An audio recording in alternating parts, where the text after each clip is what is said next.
তাহলে আমরা fluid mosaic মডেলটা পড়ছিলাম তাই না? Fluid mosaic model. Fluid mosaic model অনুসারে আমাদের কি ছিল? প্লাজমা মেমব্রেন আমাদের ফ্লুইড মোজাইক মডেল এটা পড়াইছে। এটাকে ফ্লুইড মোজাইক মডেল আমরা ফ্লুইড মোজাইক প্লাজমা মেমব্রেনের বর্ণনা ইন্টারমিডিয়েট থেকে ফ্লুইড মোজাইক মডেল অনুসারে প্লাজমা মেমব্রেন হচ্ছে লিপিড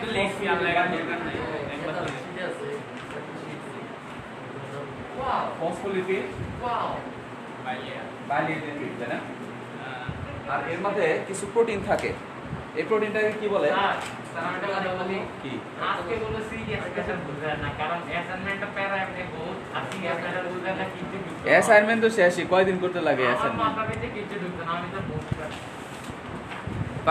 আপনি সব বিসি অ্যাসাইনমেন্ট যে পড়বে ওই যে আকবর পড়বে, আকবর বলছে পড়বে। আর এর মধ্যে কি থাকে? কিছু প্রোটিন থাকে তাই না? সাইড বরাবর কিছু প্রোটিন থাকে আর দুই লেয়ারকে টাচ করার জন্য কিছু প্রোটিন থাকে। এসএসসি বইটা লাস্ট ভাবে দেখছিলাম। প্লাজমা মেমব্রেন তো তোমাদের ইন্টারমিডিয়েট আছে, 19 এও আছে। ওই প্লাজমা মেমব্রেন আছে না? এটা দিয়ে আমরা গঠনটা বড় করে ইলাবোরেট করতেছি। তাহলে প্লাজমা মেমব্রেন নরমালি আমাদের জানি যে একটা কোষের প্লাজমা মেমব্রেন যেটা থাকে এটা হচ্ছে প্লাজমা মেমব্রেন। তো প্লাজমা মেমব্রেন কিছু কিছু জায়গায় এরকম করে আঙ্গুলের মতো স্ট্রাকচার তৈরি করে। এটাকে কি বলে বলতো? মাইক্রোভিলাই ভিলাই বলে। তো এই প্লাজমা মেমব্রেনের গঠন আমরা যদি ভালো করে লক্ষ্য করি তাহলে দেখব প্লাজমা মেমব্রেন হচ্ছে ফসফোলিপিড বাইলিয়েড দিয়ে তৈরি। মানে যেগুলো হচ্ছে লিপিড, এই যেটা ফসফোলিপিড, এটা ফসফোলিপিড, এবং দুইটা লেয়ার করে থাকে। আর এর মধ্যে কিছু কিছু প্রোটিন থাকে, এটা একটা প্রোটিন, এটা একটা প্রোটিন। কিছু কিছু প্রোটিন দেখা যায় দুই লেয়ারকে টাচ করে, এই লেয়ারকেও টাচ করে আছে প্রোটিনটা, আবার এই লেয়ারকেও টাচ করে আছে। এই ধরনের প্রোটিনটাকে বলা ইন্টিগ্রাল প্রোটিন। নাম কি বল? Integral protein. এই প্রোটিনের নাম হচ্ছে ইন্টিগ্রাল প্রোটিন। রহস্য কিন্তু নট ইন্টিগ্রাল, ইন্টিগ্রাল তো ঋষিকা ইন্টিগ্রাল, ইন্টিগ্রাল প্রোটিন। আর কিছু কিছু প্রোটিন শুধু এক স্তরকে টাচ করে থাকে, হয় এই স্তরকে টাচ করবে, না হয় এই স্তরকে টাচ করবে। এটাকে বলে পেরিফেরাল প্রোটিন। এটা কি যে কোনো একটাতে কাজ করে? হ্যাঁ, যে কোনো একটা লেয়ারকে টাচ করবে, হয় এটাতে না হয় এটাতে টাচ করবে। এটাকে বলে পেরিফেরাল প্রোটিন। পেরিফেরিতে থাকবে যে কোনো একটা পেরিফেরাল। স্যার হ্যাঁ, এমজি দেখা যায় আপনার টিএসপি এর মধ্যে কোনো পার্থক্য কি দুজনই ইন্টারভিউ ও এখন তোরা তো এখন অনলাইনে করা এখন পড়া না করা উঠছস, তোরা তো এখন ইন্টারমিডিয়েট উঠছস। আরে আরে নভেম্বরে থাকি ওরে হেডে রেখে হইতো না, এগুলো কিছু হইতো না। নভেম্বরে পরীক্ষা হবে কেমিস্ট্রি বায়োলজি উপরে এই এটা বই আছে তোমাদের? 228 জন কালকে মত কিছু করার না, নভেম্বরে ডেট দিন শীতকালে কেমন থেকে কম। আচ্ছা আচ্ছা, শুরু কর, তোরা আগে একটু একটু করে পড়া শুরু করো, না হলে তো হবে না। এক চ্যাপ্টার অলরেডি শেষ করে তোমাকে পড়তে হবে। আর কিছু কিছু প্রোটিন আছে, এই লিপিডের মধ্যে কিছু কিছু প্রোটিন সম্পৃক্ত অবস্থায় থাকে। এই লিপিডের মধ্যে কিছু কিছু প্রোটিন এর ভিতরে থাকে, এটাকে বলা হয় লিপিড সম্পৃক্ত প্রোটিন। এটাকে বলা হয় লিপিড সম্পৃক্ত প্রোটিন। যে প্রোটিন হচ্ছে লিপিডের মধ্যে সম্পৃক্ত অবস্থায় থাকে। কোথায় এনে ভাই লিপিড সম্পৃক্ত প্রোটিন হচ্ছে খাতায় না থাকলে ওইদিকে যাবেন, ওইদিকে ওই যে ওইদিকে খাতায় না থাকলে আমি বের করে দেবো। যে সকল লিপিড, যে সকল প্রোটিন লিপিডের মধ্যে সম্পৃক্ত অবস্থায় থাকে তাদেরকে বলা হয় লিপিড সম্পৃক্ত প্রোটিন। আর ইন্টিগ্রাল প্রোটিন মানে দুই স্তরকে টাচ করে থাকবে, এদিকে বলা ইন্টিগ্রাল প্রোটিন। আর কিছু কিছু প্রোটিন যে কোনো একটা স্তরকে টাচ করে থাকবে তাদেরকে বলা পেরিফেরাল প্রোটিন। পেরিফেরিতে থাকবে, যে কোনো একটা সাইডে থাকবে, হয় এই সাইডে থাকবে না হয় এই সাইডে থাকবে, তাদেরকে বলা হয় পেরিফেরাল প্রোটিন। যে প্রোটিনগুলো একটা পেরিফেরিতে থাকে। আর তাহলে আমাদের ফসফোলিপিড হয়ে গেল তাই না? এই যে এটা হচ্ছে ফসফোলিপিড। আমরা এর আগে বলছিলাম যে ফসফোলিপিড কেন, কারণ এই মাথাটা থাকে ফসফেট দিয়ে তৈরি আর এটা থাকে রেসটা থাকে চর্বি দিয়ে তৈরি, এই জন্য এটাকে বলা ফসফোলিপিড। এটা হচ্ছে ফসফেট হেড। ফসফেট হেড আর লিপিড লিপিড লিপিড তেল। মানে মাথাটা থাকে হচ্ছে ফসফেট দিয়ে তৈরি, আর ফসফেট PO4, এটা হচ্ছে PO4 যেহেতু ফসফেট চার্জযুক্ত তাহলে এই মাথাটা হচ্ছে চার্জযুক্ত থাকে, আর এটা পানি, এটা হচ্ছে পোলার, পানিতে দ্রবীভূত হয়, কিন্তু এটা চর্বি দ্বারা তৈরি বিধায় এই অংশটা পানিতে দ্রবীভূত হয় না। এই জন্য এটাকে বলা হয় লিপিড, এটাকে বলা হয় ফসফো আর লিপিড। তাহলে এই অংশটা কি দিয়ে তৈরি? এটা টেইল, এটাকে বলা টেইল বা লেজ, আর এটাকে বলা হেড, ফসফেট হেড, আর এটাকে বলা হয় লিপিড টেইল। তাহলে কোন অংশটা পানিতে দ্রবীভূত হবে বলতো মাহমুদ বল? মাথা দ্রবীভূত হবে না এটা পানিতে দ্রবীভূত হবে? লিপিড টেইল মাথাটা দ্রবীভূত হবে, কারণ এটা হচ্ছে পোলার, এই অংশটা হচ্ছে পোলার বা হাইড্রোফিলিক বলে এটাকে, এটাকে বলা হাইড্রোফিলিক। এখান থেকে বের হবে ডাইরেক্ট বাসা যাবে। কোথাও যদি ঘুরতে যাস আমি তোর আমার ফোন দেবো। আমার আমরা জানি নাম্বারে কইছি আপনার ফসফেট হেড বা এটা হচ্ছে হাইড্রোফিলিক,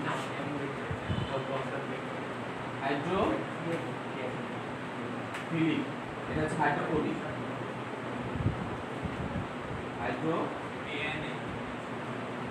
তাহলে মাথাটা হচ্ছে ফসফেট দিয়ে তৈরি এবং এটা পোলার, এবং এর জন্য এগুলো হাইড্রোফিলিক, পানির প্রতি তার আকর্ষণ আছে। আর এই যে এটা যেটা, এটা মূলত কার্বন আর হাইড্রোজেন দিয়ে তৈরি, হাইড্রোকার্বন, এটা মূলত কার্বন আর হাইড্রোজেন দিয়ে তৈরি, কার্বন কার্বন কার্বন কার্বন, এরকম কার্বন আর হাইড্রোজেন, এর পাশে হাইড্রোজেন আছে। আমার কাছে শীট আছে, শীট নিয়ে যায়, যারা অনলাইনে যারা দেখতেছো তারা শীট নিয়ে যায় সামহাউ, শীটের মধ্যেও লেখা আছে না অনলাইনে কি আছে দেখবে, পরে দেখবে। তাহলে ফসফেট হচ্ছে হেড আর লিপিড টেইলটা হচ্ছে, লেজটা হচ্ছে চর্বি দিয়ে তৈরি। তাহলে এই যে লেজটা, এই অংশটা হচ্ছে লিপিড আর এটা হচ্ছে ফসফেট। তাহলে মাথা যেটা, এটা হচ্ছে হেড, হেডটা পানিতে দ্রবীভূত হবে, এই অংশটাকে বলা হয় হাইড্রোফিলিক। হাইড্রো মানে পানি, ফিলিক মানে পানির প্রতি অ্যাট্রাকশন আছে, এই জন্য এই, হ্যাঁ পানি আকর্ষী, আর এটা হবে পানি বিকর্ষী। এবং ও টেইল যারা, ওরা ভেতরের দিকে থাকে আর হেডগুলো বাইরের দিকে থাকে। তাহলে আর এর মধ্যে কি কি থাকে? এর মধ্যে আরো কিছু পদার্থ থাকে, এর মধ্যে কিছু কিছু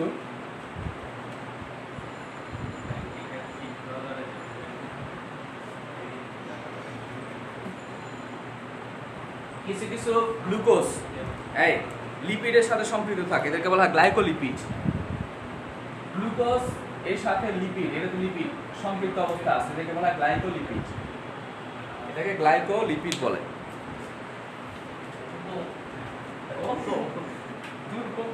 গ্লুকোজের সাথে কিছু লিপিড কম্বিনেশন করে তৈরি করে গ্লাইকোলিপিড, গ্লাইকোলিপিড। আর কিছু প্রোটিনের সাথে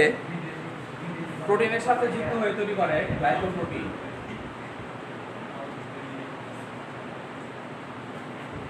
এটা হচ্ছে প্রোটিন, প্রোটিনের সাথে একটা পেরিফেরাল প্রোটিন, এই যে এরকম পেরিফেরাল প্রোটিনের সাথে এই গ্লুকোজ, কথা বলবি বাইরে করে দেবো, প্রোটিনের সাথে যুক্ত হয়ে তৈরি করে গ্লাইকোপ্রোটিন। গ্লাইকোপ্রোটিন প্রস্তুত না সমস্যা নাই, নেক্সট ক্লাসে এটার উপর পরীক্ষা নেব। আমরা পারি কিন্তু আচ্ছা, আরো একটা জিনিস হচ্ছে, তাহলে আমাদের দেখো তিন ধরনের পদার্থ এখানে আছে, মানে আমাদের প্লাজমা মেমব্রেনে তিন ধরনের পদার্থ আছে। তারা আছে মেয়ে এখানে ইভেন্ট আছে, হ্যাঁ শোন, আমি তোর আমরা ডাইরেক্ট ফোন দিব, এখন বেরোবি তোর আমরা ফোন দিয়ে তারপরে বেরোবি, তাছাড়া বেরোতে পারবি না। আচ্ছা আমি দেখব, আর তোর আব্বুর ফোন দিব। দেন ফোন দেন, আমি আপনার আমার সবাইকে কইছি আমি রাত তাহলে 10টা দিব। এই যে এটা যারা আছে, তাহলে এর মধ্যে তিন ধরনের পদার্থ থাকে, একটা হচ্ছে চর্বি জাতীয় পদার্থ, প্রোটিন জাতীয় পদার্থ, আবার কার্বোহাইড্রেট বা শর্করা জাতীয় পদার্থ। তাহলে প্রোটিন জাতীয় পদার্থের মধ্যে কি কি আছে? প্রোটিন জাতীয় পদার্থের মধ্যে কি কি আছে? প্রোটিন আমরা পাইলাম, একটা নাম হচ্ছে ইন্টিগ্রাল প্রোটিন, ইন্টিগ্রাল প্রোটিন। দুই নাম্বার কি পাইছি বলো, বলো মাহমুদ বলো, মাহমুদ বলো, হাসিন মাহমুদ বলো। বল পেরিফেরাল প্রোটিন। পেরিফেরাল মানে জানো কি? পেরিফেরাল প্রোটিন মানে এটা পেরিফেরিতে থাকবে, আর 3 নাম্বার কি ছিল? লিপিড সম্পৃক্ত প্রোটিন। যে সকল প্রোটিনগুলো লিপিড এই চর্বির ভেতরে ভেতরে এটা ঢোকানো থাকে, গচ্ছিত থাকে, এটাকে বলা হয় লিপিড সম্পৃক্ত প্রোটিন। লিপিড এই কথা বলিস না, প্রোটিন। আর চর্বির মধ্যে কি থাকবে? চর্বির মধ্যে হচ্ছে ফসফোলিপিড বাইলেয়ার থাকে। Phospholipid bilayer. ফসফোলিপিড বাইলেয়ার বলতে কি বোঝায়? তারা ফসফেট এবং লিপিড দিয়ে তৈরি এবং তারা দুই স্তরে থাকে, এর জন্য যেটা বলা হয় ফসফোলিপিড বাইলেয়ার। আর কি আছে? আর হচ্ছে শর্করা। কার্বোহাইড্রেটের মধ্যে কি আছে? কার্বোহাইড্রেটের মধ্যে আছে হচ্ছে, কার্বোহাইড্রেটের মধ্যে কি বললাম আমরা? গ্লাইকোপ্রোটিন আর একটা গ্লাইকোক্যালিক্স। গ্লাইকোপ্রোটিন আর একটা গ্লাইকোক্যালিক্স।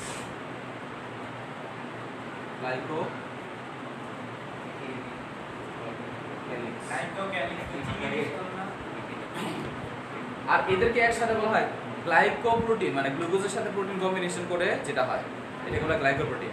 আর গ্লাইকোলিপিড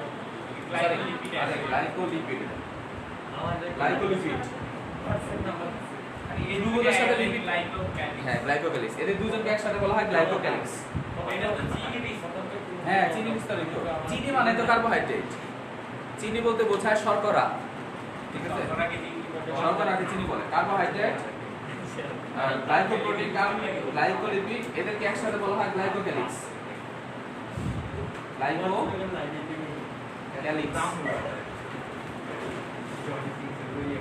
আসিফ মাহমুদ, তুমি নিজেও কিন্তু হয়ে যেতেছো সঙ্গ দোষে লোহা পানিতে ভাসে। বুঝছো? তুমি একটু ওইদিকে চাপো। তোমার আম্মু অনেক ভালো মানুষ, তুমি ওইদিকে চাপো। আর ওইদিকে চাপো, আর ওইদিকে চাপো। হ্যাঁ ঠিক আছে। তাহলে আমরা কি বললাম? আমাদের প্লাজমা মেমব্রেন, এখানে একটা জিনিস ইম্পর্টেন্ট, সেটা হচ্ছে ফ্লিপ ফ্লপ মুভমেন্ট হয়। এক ধরনের মুভমেন্ট হয় এখানে। কি মুভমেন্ট হয়? এই যে এই চর্বি যেটা আছে, চর্বি যে স্তরটা আছে, এই চর্বির স্তরটা দেখা গেছে সে এখান থেকে ঘুরে এখানে আসতে পারে, আবার এইটা ঘুরে এখানে আসতে পারে। কিছু বুঝোস না? সমস্যা নাই, অনলাইনে ঢুকে আগে ক্লাসটা, মানে এই ক্লাসটা দেখো, সমস্যা নাই। কালকে নেক্সট ক্লাসে আসবে, পরীক্ষা হবে। আসার আগে, এটা বসার আগে তোমরা পরীক্ষাটা দিয়ে ফেলো। তাহলে আরেকটা জিনিস হচ্ছে, এই যে এখানে যে চর্বি যে স্তরটা আছে, এই চর্বির স্তরগুলা কিন্তু এখানে স্থির না। মানে ও এখান থেকে এখানে আসতে পারে, আবার এখান থেকে এখানে আসতে পারে। মানে ব্যাপারটা হচ্ছে এরকম, এই চর্বিটা এখানে আছে, এখানে আছে, তো এরা এরকম করতে পারে, আবার এরকম করতে পারে, এরকম করতে পারে, এরকম করতে পারে। হ্যাঁ, কন্টিনিউয়াস ঘুরতে পারে ইচ্ছা করলে। আবার ওরা নিজের অ্যাক্সিস বরাবর এরকম করে ঘুরতে পারে, এরকম করে ঘুরতে পারে, এমন এমন করে ঘুরতে পারে, অথবা নিজে অ্যাক্সিস বরাবর ঘুরতে পারে। যেহেতু নিজ অ্যাক্সিস, এই ধরনের মুভমেন্টকে বলা হয় ফ্লিপ ফ্লপ মুভমেন্ট। নিচে স্টার দিয়ে লেখো, নিচে স্টার দিয়ে লেখো।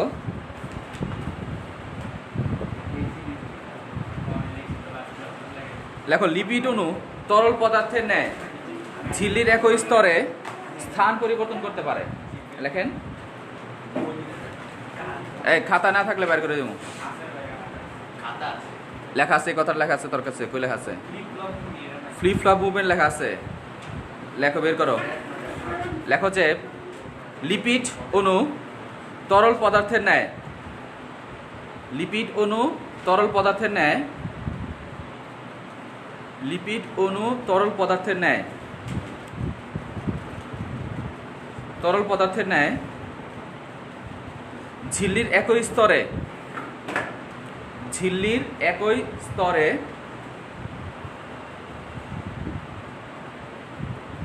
ঝিল্লির একই স্তরে স্থান পরিবর্তন করে, ঝিল্লির একই স্তরে স্থান পরিবর্তন করে।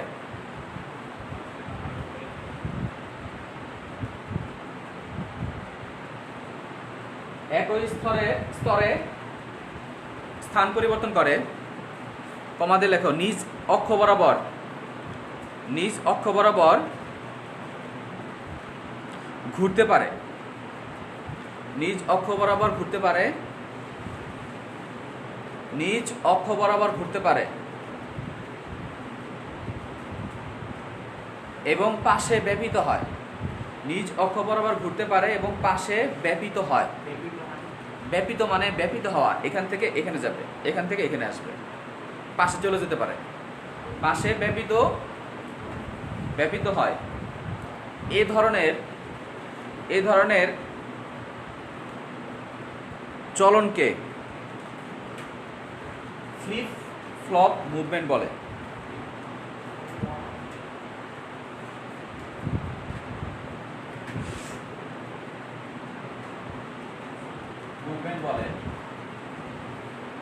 এই ধরনের চলনকে ফ্লিপ ফ্লপ মুভমেন্ট, যেটি ফ্লুইড মোজাইক মডেলকে সমর্থন করে, যেটি ফ্লুইড মোজাইক মডেলকে অধিক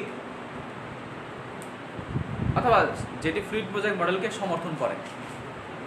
এটাই হ্যাঁ, মানে আমরা ফ্লুইড মোজাইক মডেল কেন বলতেছি, মূল কথা হচ্ছে ফ্লুইড মোজাইক মডেল কেন বলে, অনেকটা ফ্লুইডের মতো। ফ্লুইড কেন ফ্লুইডের মতো? এই যে এগুলা লিপিড যেগুলা, এদের একটা ফ্লুইডিটি আছে, মানে তারল্যতা আছে।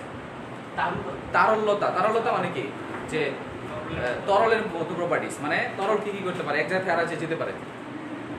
কিন্তু প্রোটিন যেগুলো আছে, দেখ ভিসা আসছে, কিন্তু ভিসাতে পাঠাই দেবো। কিন্তু প্রোটিনগুলো এখানে স্থির থাকে, প্রোটিনগুলো এখানে স্থির থাকবে। এই শোনো, সঙ্গ দোষে কিন্তু নষ্ট হয়ে যাবে, আর ওইদিকে যাবো। তাহলে এই প্রোটিন যেগুলো আছে, প্রোটিনগুলো কিন্তু স্থির থাকবে, কিন্তু চর্বিগুলো কি হয়, চর্বিগুলো মুভমেন্ট হয়, চর্বিগুলো এক জায়গা থেকে আরেক জায়গায় যেতে পারে। তাহলে এটা ফ্লুইড মোজাইক মডেল কি সত্য না মিথ্যা, বা এটা কথার সাথে বর্ণনার মিল আছে কিনা? মিল আছে। কেন ফ্লুইড মোজাইক মডেল বলা হচ্ছে? ফ্লুইড হচ্ছে এই চর্বিগুলো ফ্লুইডের মতো থাকে, এক জায়গা থেকে আরেক জায়গায় যেতে পারে। আর মোজাইক কেন বলা হয়?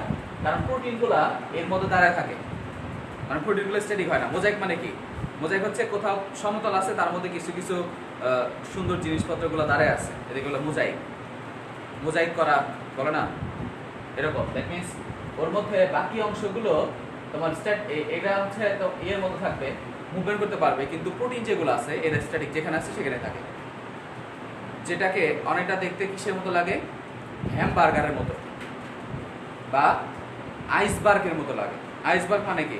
সমুদ্রের মধ্যে এক জায়গায় আইস থাকে, বরফ থাকে, যেখানে তার আশেপাশে পানি থাকে, কিন্তু বরফটা কি মুভমেন্ট করে? পানিটা হচ্ছে আশেপাশে পানি আছে, পানিগুলো একটু একটু হতে পারে, কিন্তু বরফটা তো স্ট্যাটিক থাকে, তাই না? যেটা দেখতে অনেকটা আইসবার্গের মতো। এই জন্য এই মডেলকে আইসবার্গ মডেলও বলে। কেন? কারণ প্রোটিনগুলা যেখানে আছে সেখানে থাকবে, কিন্তু চর্বিগুলা একটু হতে পারে, আন্দোলিত হতে পারে, এক জায়গা থেকে আর যেতে পারে, আন্দোলিত হতে পারে, এক জায়গা থেকে আর যেতে পারে, একটু মুভমেন্ট করতে পারে। যখন যে ঢেউ আসে তখন পানিগুলা করে এরকম, কিন্তু ইয়েগুলা কি হয়, এই বরফগুলা কি আর এরকম উঁচু নিচু হয়? দ্যাট মিনস বরফের মধ্যে থাকে, কিন্তু পানি যেগুলা এগুলোর মধ্যে একটু তারলতা আসে। এই জন্য এটাকে বলা হয় হ্যামবার্গার মডেল। তার হ্যামবার্গার মডেল কেন বলে? লেখাছিলাম না এটা? লেখো তাহলে, এই কথাটা লেখো।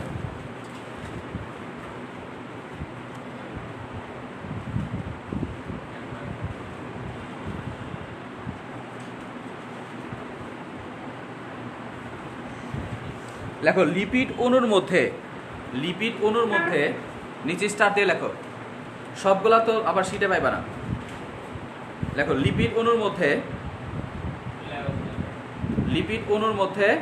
প্রোটিন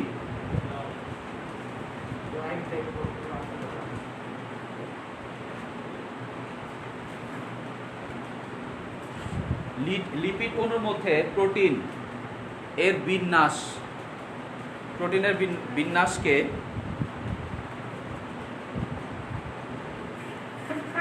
বিজ্ঞানী সিঙ্গার এবং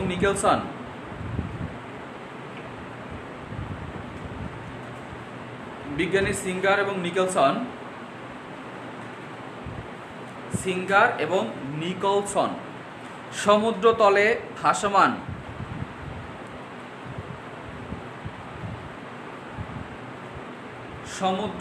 ভাসমান হিমশৈল বুঝো তো?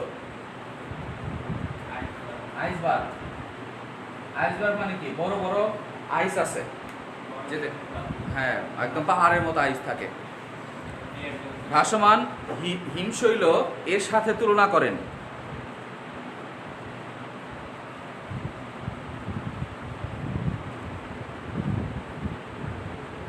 হিমশৈল এর সাথে তুলনা করেন, তাই এই মডেলকে আইসবার্গ মডেলও বলে।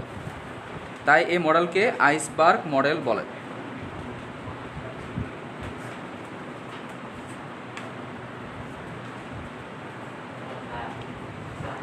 আচ্ছা হ্যাঁ, আচ্ছা আর একটা কথা, সেটা হচ্ছে প্রাণীকোষের মধ্যে, প্রাণীকোষ যেটা আছে, প্রাণীকোষের মধ্যে ওদের মাঝে মাঝে ফসফোলিপিডের জায়গায় কোলেস্টেরল থাকে।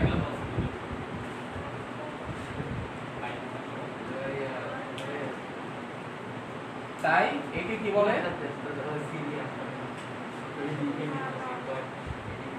এদের মধ্যে কোলেস্টেরল থাকে, কোলেস্টেরল।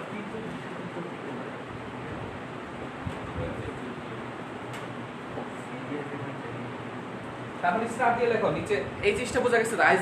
হিমবার্গ মডেল কেন বলে বা আইসবার্গ মডেল কেন বলে? দেখতে অনেকটা প্রোটিনগুলা দেখতে অনেকটা আইসের মতো লাগে, আর চর্বিগুলা এটা হচ্ছে তোমার সমুদ্রের পানির মতো লাগে, যেটাকে দেখতে অনেকটা হিমবার্গের মতো, বা এই জন্য এটাকে আইসবার্গ মডেল বলে, হিমশৈলীর মতো দেখতে। আচ্ছা তারপরে লেখা হচ্ছে স্টার দিয়ে লেখা হচ্ছে প্রাণীকোষের প্লাজমা মেমব্রেনে, প্রাণীকোষের প্লাজমা মেমব্রেনে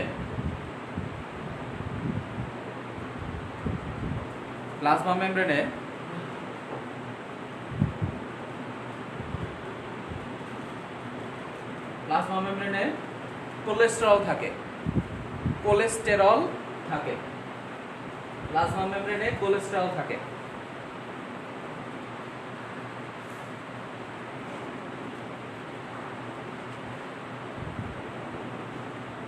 কিন্তু ছত্রাকের প্লাজমা মেমব্রেনে আর্গোস্টেরল থাকে। কি? আর্গোস্টেরল। ছত্রাকের থাকে কি? আর্গোস্টেরল। আর মানুষের কি থাকে? মানুষের থাকে কোলেস্টেরল। তো এর জন্য কোলেস্টেরল যেহেতু থাকে, এর জন্য কি হয়, যদি তুমি কোনো একটা অ্যান্টিফাঙ্গাল ক্রিম আছে, যেমন ফ্লুকোনাজল, বিভিন্ন ধরনের অ্যান্টিফাঙ্গাল ক্রিম আছে, বিভিন্ন ধরনের ক্রিম আছে অ্যান্টিফাঙ্গাল, মানে ছত্রাক যদি হয়, দাঁত যদি হয়, তোমার শরীরে দাঁত হয়েছে, তাহলে তুমি ক্রিম লাগাও, এই ক্রিম দিলা, তোমার শরীরে কোনো ক্ষতি হবে না, কিন্তু ওই ছত্রাকের ক্ষতি হবে, ছত্রাক মারা যাবে, কিন্তু তোমার সমস্যা হবে না। কেন? তো তোমার শরীরে আছে কোলেস্টেরল, তোমার প্লাজমা মেমব্রেন আবরণের মধ্যে আছে কোলেস্টেরল, কিন্তু ছত্রাকের আবরণের মধ্যে আছে আর্গোস্টেরল, যেটা ওই ক্রিমটা আর্গোস্টেরলকে নষ্ট করবে, কিন্তু কোলেস্টেরলকে নষ্ট করবে না। তাহলে কি হবে? ওদের ওখানে ছিদ্র হবে, তো পানি ঢুকবে, মারা যাবে, ওদের প্লাজমামের কোষটা নষ্ট হয়ে যাবে, কিন্তু আমাদের কোষ নষ্ট হবে। কেন? আমাদেরটা তো কোলেস্টেরল না, আর্গোস্টেরল না, আমাদেরটা কোলেস্টেরল। আর ওই ক্রিমটা কাজ করে হচ্ছে আর্গোস্টেরলকে নষ্ট করে দেয়। তাহলে ছত্রাকের আছে আর্গোস্টেরল, তাহলে ওই ক্রিমটা কাজ করবে আর্গোস্টেরলের মধ্যে। এই জন্য আমাদের অ্যান্টিফাঙ্গাল ক্রিমের মধ্যে এগুলো থাকে। আচ্ছা তারপরে আর কি? প্লাজমা মেমব্রেনের কাজ আমরা পড়ছিলাম, কি কি? তাহলে কাজ লেখো। প্লাজমা মেমব্রেনের কাজ কি হতে পারে?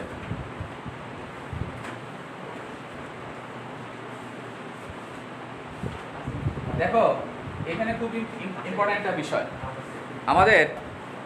আমাদের যে ইয়েগুলো আছে,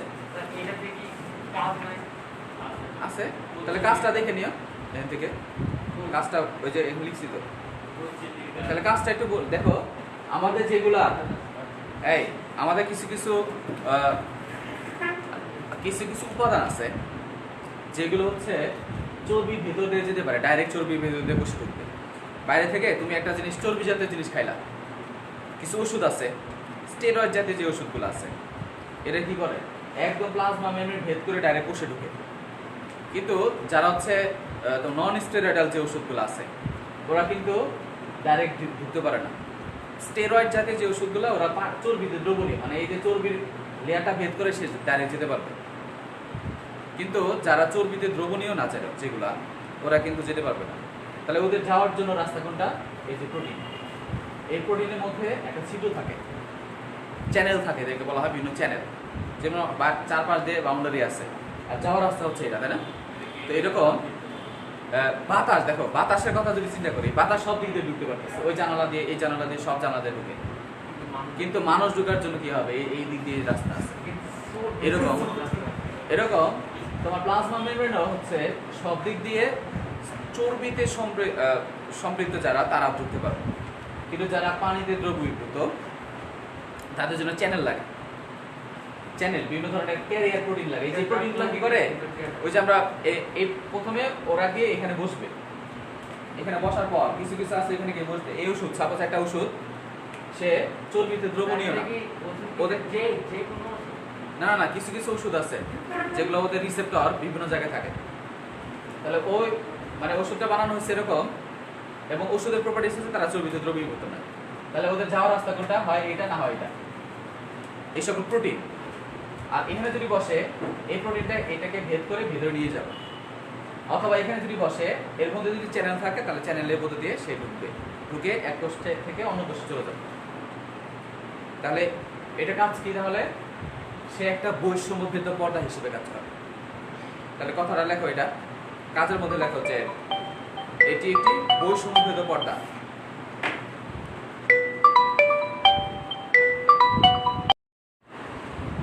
হ্যালো ভাই, আসসালামু আলাইকুম। ওয়ালাইকুম সালাম। ভাই আমি কি আসবো? আচ্ছা, মিনহাজ। জি ভাইয়া।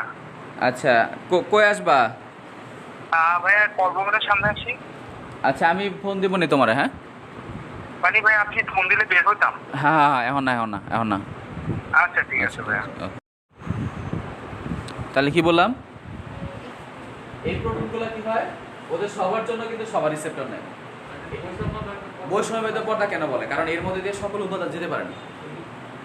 কিছু কিছু উপাদান যেতে পারে, কিছু কিছু ডাইরেক্ট যেতে পারে, আবার কিছু কিছু যেতে পারে না। এর জন্য এদেরকে বৈষম্যভেদ পর্দা বলে।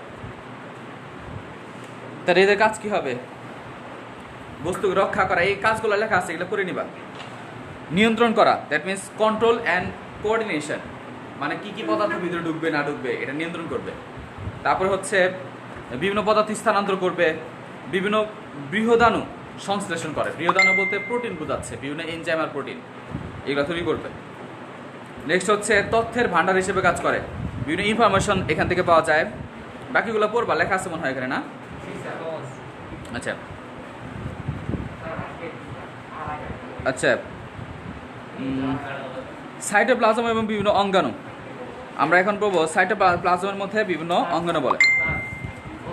আচ্ছা, প্রোটোপ্লাজম কি? প্রোটোপ্লাজম তো মনে হয় পড়াই ফেলছি, না? প্রোটোপ্লাজম পড়াইছি। এই তুমি বলো, প্রোটোপ্লাজম পড়াইছি? প্রোটোপ্লাজম পড়াইছি?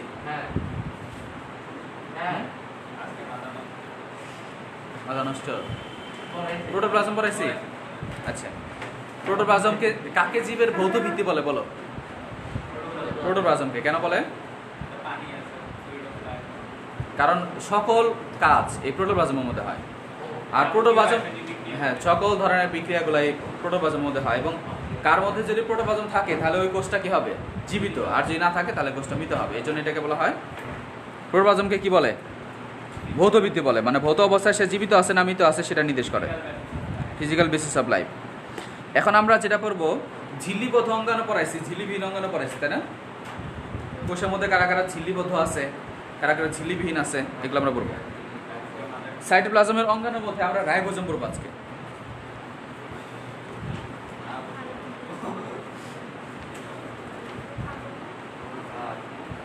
শোনো, আমার ফাঁকি দিতে ভালো লাগে না। তোমরা আসলা, তোমাদের সাথে গল্প করে দিলাম, 1 ঘন্টা কাটাই দিলাম, লাভ নাই। তাহলে তো হারালো এলো না। না, কোনো ধরনের এন্টারটেইনমেন্ট নেই। পড়াশোনা এন্টারটেইনমেন্ট কতভাবে তোমরা করতে পারো জানি না। আরে কি করবো সারা আপনি যখন প্রাইভেট পড়তেন তখন কি যাওয়া যেত? না পড়ার সময় পড়াস, খেলার সময় খেলা। এত এমন তো খেলা সময় বিকেল বাজে চাইছি ফুটবল আর ক্রিকেট আচ্ছা রায় বুঝম লেখো লেখো কোষে মুক্ত অবস্থায়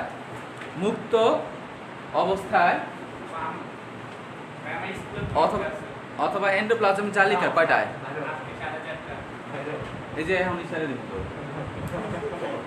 তাই না? আচ্ছা তুই আমার সাথে যাস, আমি তার নামে দেবো না, না, আমার অন্য কাজ। না, আমার সাথে যাবে রে। ক্রিকেট আছে অন্য কাজ আছে অন্য কাজ থাকুক, আমি নামে দেবো তোর বাসার সামনে। কোষে মুক্ত অবস্থায়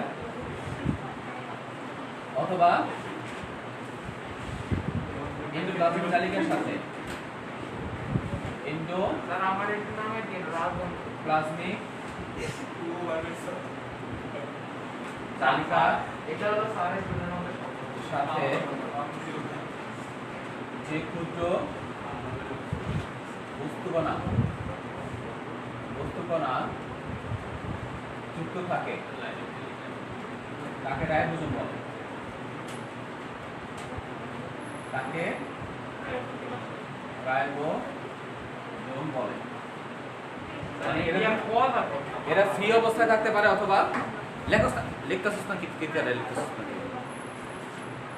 এরা ফ্রি অবস্থায় থাকতে পারে কোষের মধ্যে অথবা এন্ডোপ্লাজমিক জালিকার সাথে এরা থাকে। এখন আমাকে বলো যে এন্ডোপ্লাজমিক জালিকার সাথে রাইবোজোম যুক্ত থাকে তাকে কি বলে? অমসৃণ বলে। কি বলে? অমসৃণ। যাদের সাথে যে এন্ডোপ্লাজম জালিকার সাথে রাইবোজোম থাকে তাকে বলা হয় অমসৃণ। তো রাইবোজোম কে আবিষ্কার করছে? এটা লেখা আছে, বিজ্ঞানীর নাম লেখা আছে? লেখা নাই। রাইবোজোমকে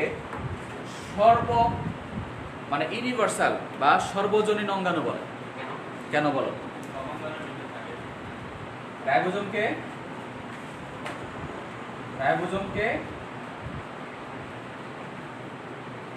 কি বললাম? ইউনিভার্সাল মানে কি?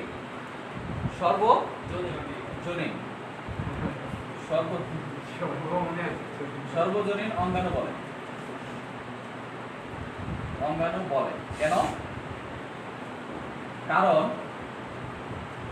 এটি আদিকোষ ও প্রকৃত কোষ উভয় কোষে থাকে। মানে আদি কোষে থাকে আবার প্রকৃত কোষে থাকে, এই জন্য এটাকে বলা হয় সর্বজনীন অঙ্গাণু বলে। আর এর মধ্যে কোনো আবরণ নাই, অবশ্যই মনে রাখবে, এটা হচ্ছে ঝিল্লিবিহীন অঙ্গাণু, এর মধ্যে কোনো আবরণ নাই। তাহলে এটা আবিষ্কার করছে কে? বিজ্ঞানী ক্লড।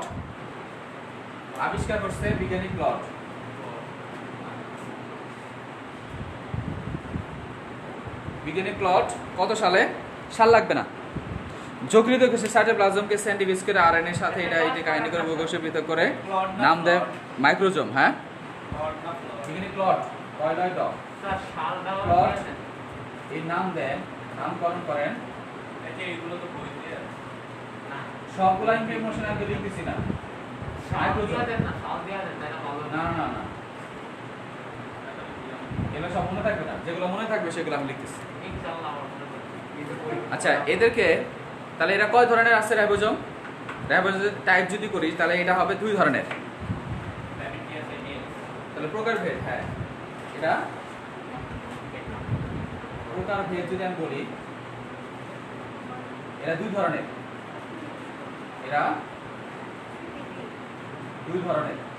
একটা হচ্ছে আদিকোষী আর একটা প্রকৃত কোষী। আদিকোষী আর একটা হচ্ছে প্রকৃত কোষী।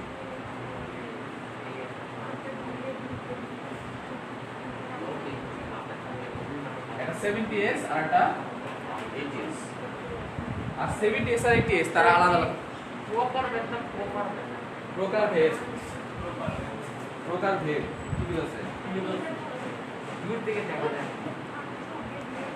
তাহলে এটা হচ্ছে আদিকোষী 70s রাইবোজোম আর এটা হচ্ছে 80s প্রকৃত কোষী 80s রাইবোজোম। আবার স্যার এটা কি একদম ফিক্স যে আদি কোষে 70 ইয়ার্স সাবমিট করতে তো ফিক্স হ্যাঁ আদি কোষে 70 এজ থাকে একদম fixed। থাকে ফিক্সড। তাহলে আবার 70 এজ দ্বারা কি বোঝায়? 69.99 এজ দ্বারা কি বোঝায়? এর দ্বারা কি বোঝায়? ভেদভার ধ্রুবক।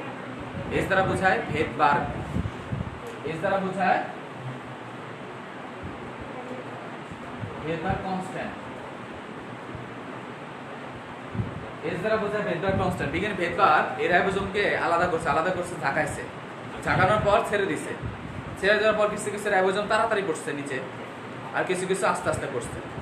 যেই হারে তলানি পড়ে তার উপর ভিত্তি করে এর নাম দিচ্ছে, একটা 70s আর একটা 80s। এটা কি স্পিডের উপর? হ্যাঁ হ্যাঁ, কে কত তাড়াতাড়ি স্পিডে পড়ে।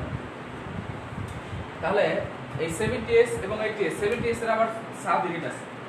70s এ 30s 50s হ্যাঁ দুটি সাব ইউনিট। সাব ইউনিট কি কি?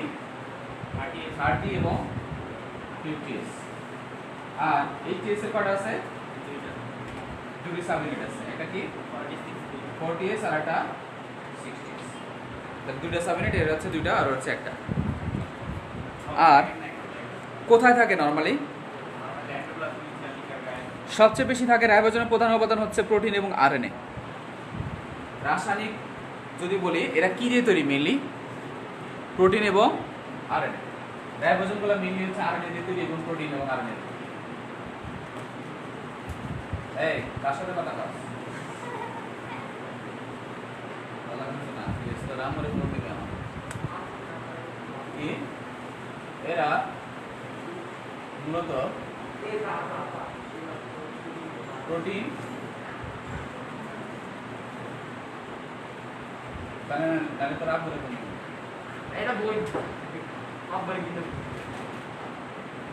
তোমরা দুজনে বের হওয়ার আগে তোমাদের প্যারেন্টসের সাথে কথা বলে বের হও। বলে দিচ্ছি। আচ্ছা, রাইবোজোম উৎপত্তি এরা কোথা থেকে হয়েছে এটা পরে পরে নিও, কিন্তু রাইবোজোমের কাজটা করতে হবে, মাস্ট করতে হবে। তাহলে রাইবোজোমের কিছু কিছু জায়গা আছে, মানে আমরা যখন বলবো যে রাইবোজোমটা আসলে 70s এবং 80s, তারা 70s এর দুইটা সাব ইউনিট, একটা 30 আর একটা 50। এরা আলাদা আলাদা থাকে। ওইদিকে জিবা না, এটা সামনে দিন, এটা সামনে দিন। তাহলে 40 সাপোজ হচ্ছে এটা 60 সাব ইউনিট, এটা 60 সাব ইউনিট আর এটা হচ্ছে 40 sub unit. That means 40s এবং 60s তারা নরমালি কোষের মধ্যে আলাদা আলাদা থাকে, সেপারেটেড থাকে। যখন এই কোষ বিভাজনে যাওয়ার সময় আসবে, সাপোজ মনে করো যে হচ্ছে এটা এই সাব ইউনিটটা হচ্ছে 40s, এটা 60s ধরো, বড় যেহেতু 60s, এটা হচ্ছে 40s। এরা নরমালি ফ্রিলি থাকে, কোষের মধ্যে আলাদা আলাদা স্তরে থাকে। কোনটা? কিন্তু যখনই এই দুইজনে, মানে আমরা যে বললাম যে 80sটা হচ্ছে তারা যে সাব ইউনিট মানে কি? মানে আমি আমার মাথা, মানে আমি যখন আমার অস্তিত্ব যখন হবে, তখন এমনিতে আমার মাথা এক জায়গায় আছে, আমার বাকি শরীর আরো জায়গায় আছে। কিন্তু যখন আমার অস্তিত্ব যখন কথা আসবে, তখন মাথা আর এটার সাথে যুক্ত হয়ে একটা মানুষ তৈরি হবে। এরকম নর্মালি এরা রাইবোজোমের যে ইউনিটগুলো আছে তারা সেপারেটেড থাকে। যখন ওদের কাজ করার সময় আসে, তখন একটা আরেকটার সাথে চলে আসে, কাছাকাছি যখন চলে আসে, এই 60s এর উপর যখন 40s যখন যুক্ত হয়, তখন এখানে একটা খাঁজের মতো তৈরি হয়, কিছু কিছু জায়গা তৈরি হয়, এরকম খাঁজের মতো তৈরি হয়, কিছু কিছু এরকম এই যে এরকম থাকে, কিছু কিছু জায়গা তৈরি হয় এরকম। একটাকে বলা হয় এ সাইট, পি সাইট, ই সাইট, তিনটা সাইট থাকে। মানে এই একটা হচ্ছে তোমার এ সাইট, একটা পি সাইট, আর হচ্ছে ই সাইট, মানে আর হচ্ছে এমআরএনএ ধরার সাইট। একসাথে থাকে। হ্যাঁ, মনে করছে এর উপরে মানে এই দুইজন যখন একসাথে যুক্ত হইলো, তখন চারটা খাস তৈরি হবে। খাস বুঝো তো, মানে ধরার জন্য আংটা তৈরি হবে, আংটার মধ্যে থাকবে, হ্যাঁ ওরা ধরবে, ধরার জন্য একটা জায়গা তৈরি হবে। সেই চারটা জায়গার নাম কি? একটা হচ্ছে এমআরএনএ ধরার সাইট, ওই জায়গার মধ্যে কি এমআরএনএ বসবে। 2 নম্বর হচ্ছে এ সাইট, 2 নম্বর হচ্ছে পি সাইট, 3 নম্বর হচ্ছে ই সাইট।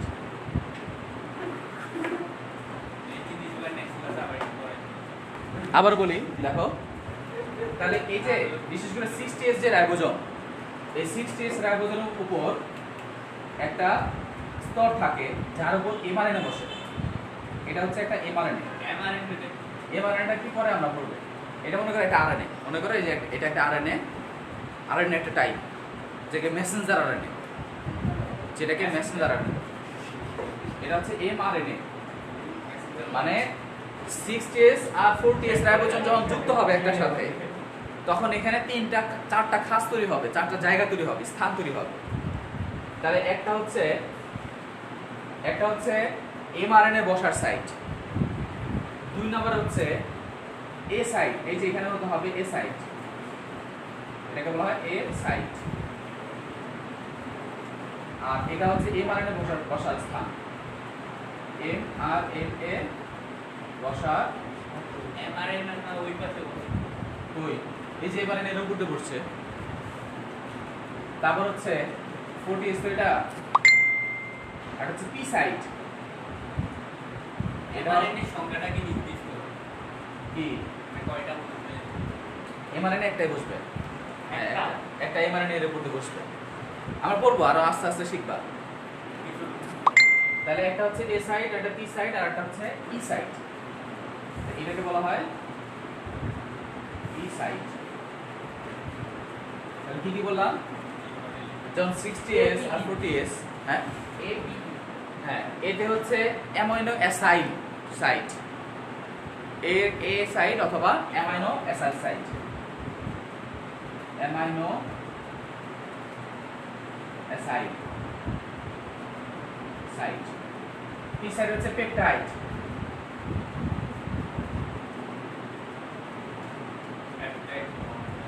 এখানে মূলত পেপটাইড বন্ড তৈরি হবে। এটা কেন করতেছি, কারণ এগুলো লাগবে। প্রোটিনের প্যাপটাইড। হ্যাঁ, যখন আমরা পড়বো ট্রান্সলেশন, আমরা যখন প্রোটিন তৈরি প্রক্রিয়া যখন করবো, তখন এগুলো আসবে। আপনার ঘড়ির বাজে 3টা।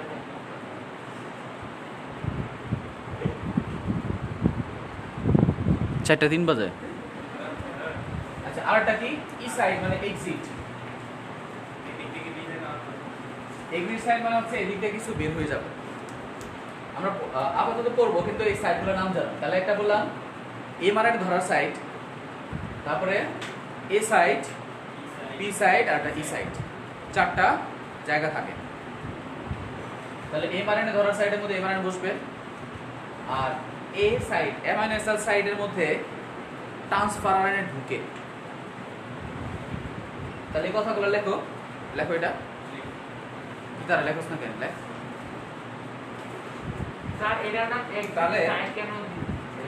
লেখা আরএনএ, সরি রাইবোজোম, এক্সি সাইড রাইবোজোমে সাব ইউনিট দুটি, সাব ইউনিট দুটি একসাথে যুক্ত হয়ে 4টি স্থান তৈরি করে। একটা হচ্ছে এ সাইট,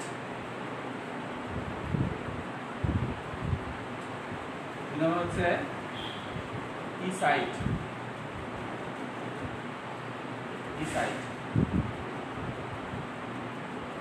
আর হচ্ছে এমআরএনএ ধরার সাইট।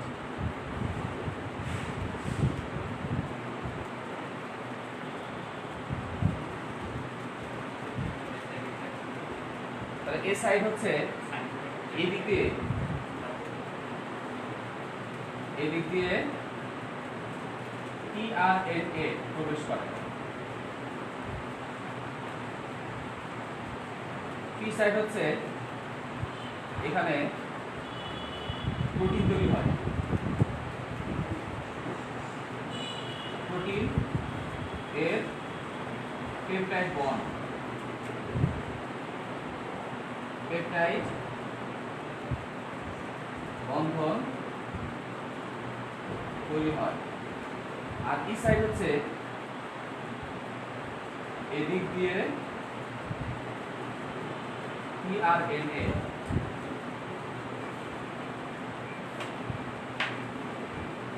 এক্সিট মানে কি বের হয়ে আসে এগুলো মনে রাখ mRNA বসার সাইট এটা তো mRNA বসবে এর মধ্যে mRNA বসার সাইট তাহলে চারটা site A site B site E site আর mRNA দরকার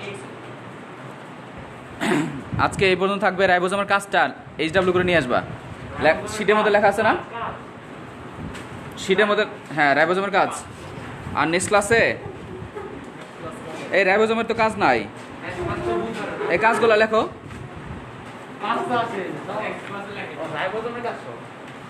আচ্ছা রাইবোজোমের নেক্সট ক্লাসে এই এদিকে তুই এদিকে এই তোর আমার আমি ফোন দিব